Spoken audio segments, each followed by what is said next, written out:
Good afternoon. My name is Veronica Cardenas, and the purpose of this meeting is to discuss a proposal that will help our company continue its 150 years of success. I will start by reading you parts of our company's main statement located on the Pfizer website. We at Pfizer are committed to applying science and our global resources to improve health and well-being at every stage of life. Our goal is to ensure that people everywhere have access to innovative treatments and quality health care. So what is it going to take for Pfizer to continue that commitment to our patients, employees, and shareholders? Our company was founded by inventing medications, and the vast majority of our revenues have been from research innovations. Our example is the #1 top global selling drug, Lipitor, which earned Pfizer $12 billion in sales during its peak year. Recently, in an effort to cut costs, our company reorganized into 3 operating segments.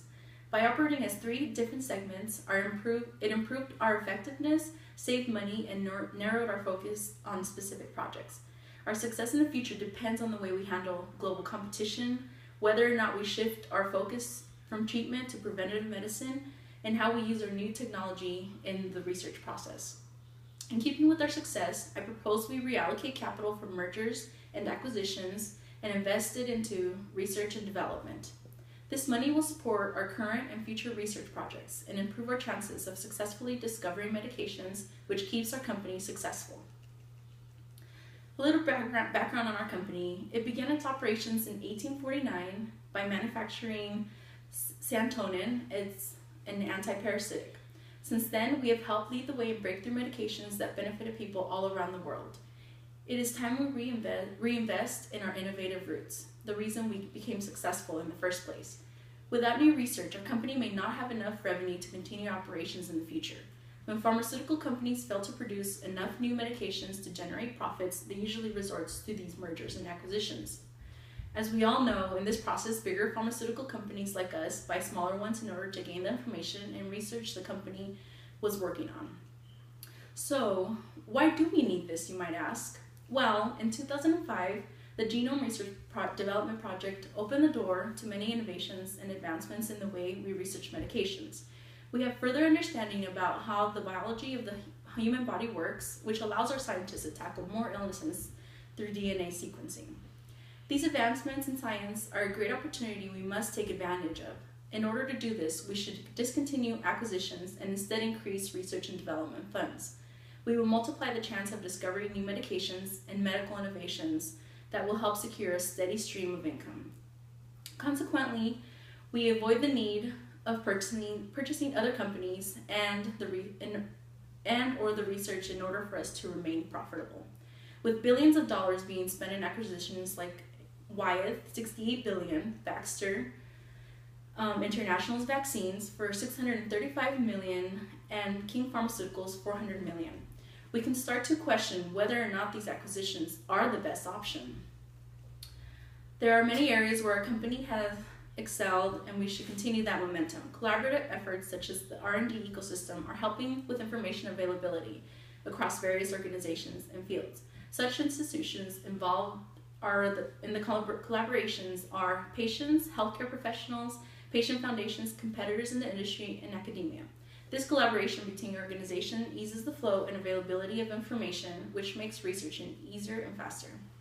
As part of an initiative to cut costs and prevent repetitive research medicine, operations have been divided into 3 separate sections: the Global Initiative Pharmaceutical, the Global Established Pharmaceutical, and the Global Vaccines Oncology segment. This initiative is highly beneficial because instead of having a broad research that may not lead to medication discovery, our approach is now robust and focused on defined research areas. Maintaining our competitive edge will require us to take more risks. This is what I propose. In the next few years, the pharmaceutical industry is expected to grow. As business income as businesses become more globalized, the pharmaceutical industry is no exception. Globalization is affecting the way we do business, and with responsibilities to our patients and shareholders, we must find ways to adjust that type of business. We can begin to accomplish this by staying ahead of innovations and breakthrough therapies. We are already focused on research, but increased monetary investments in R&D will better our chances of discovering medications and being part of the profits from growing markets worldwide. There is a shift in the medical industry that affects the pharmaceutical industry. We must shift towards preventative medicine instead of treatment.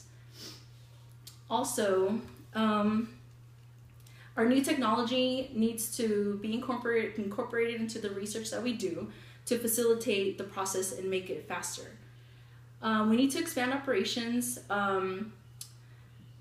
throughout our companies and invest in places that have emerging markets like China. The budget that I wanted to suggest to you looks like this. We can allot the $118 billion into the different segments that I discussed earlier to make our process more efficient. In conclusion, I feel like this is the best route for our company in the future in order to make it a more successful one. Thank you.